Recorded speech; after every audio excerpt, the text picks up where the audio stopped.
السلام علیکم ورحمۃ اللہ وبرکاتہ۔ عزیز ساتھیو،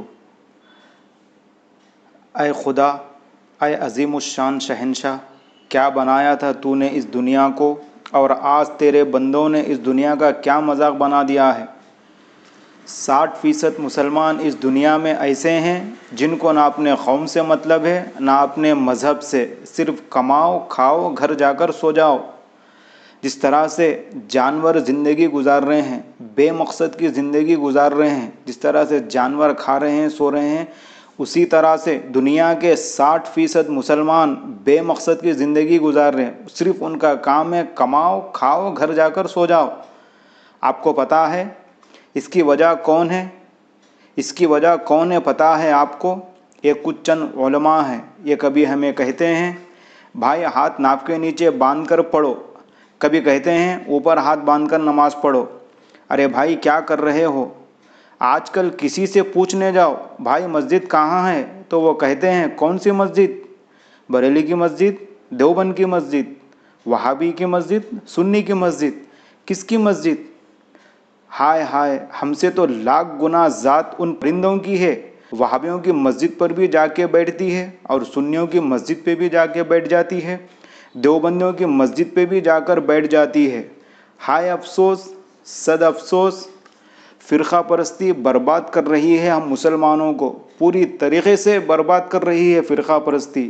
بس کچھ باقی ہے ہمیں برباد ہونے میں، وہ تھوڑا بچا لو، پھر اپنے آپ کو فخر سے کہو کہ ہم مسلمان ہیں۔ اللہ کا اقرار کیا ہے؟ تم بھی مسلمان ہو، میں بھی مسلمان ہوں۔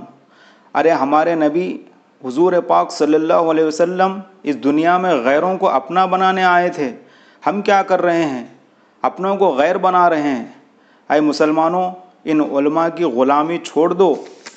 اے مسلمانوں، ان علماء کی غلامی چھوڑ دو۔ یہ علماء مذہبی دہشت گرد ہیں۔ یہ علماء ہم مسلمانوں کو سینکڑوں پاگل مذہبی جنونیت پیدا کر کے ہمیں پسماندہ بچھڑا بنا رہے ہیں۔ یہ علماء اسلام کے دشمن ہیں، اسلام کے غدار ہیں، اسلام کو کمزور کرنے کی کوشش کر رہے ہیں۔ یہ علماء اپنے اپنے فرقوں کو مضبوط بنانے کے لیے اسلام کو کمزور کر رہے ہیں۔ یہ علماء ہم مسلمانوں کو دیوبندی و بریلوی میں تقسیم کر کے ہمیں بانٹ رہے ہیں۔ ایسا صرف اور صرف زکوٰۃ اور چندے کے لیے ایسا کر رہے ہیں۔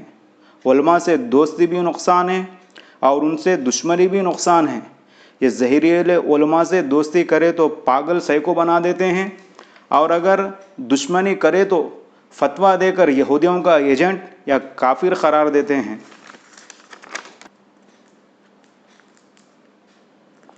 اے مسلمانوں، فرقہ پرستی سے باز آ جاؤ، قرآن کو سمجھ کر پڑھو، اس لیے کہ ہمارے نبی کریم صلی اللہ علیہ وسلم نے اس دنیا سے رخصت ہوتے وقت ہمیں 2 نصیحتیں کر کے گئے ہیں۔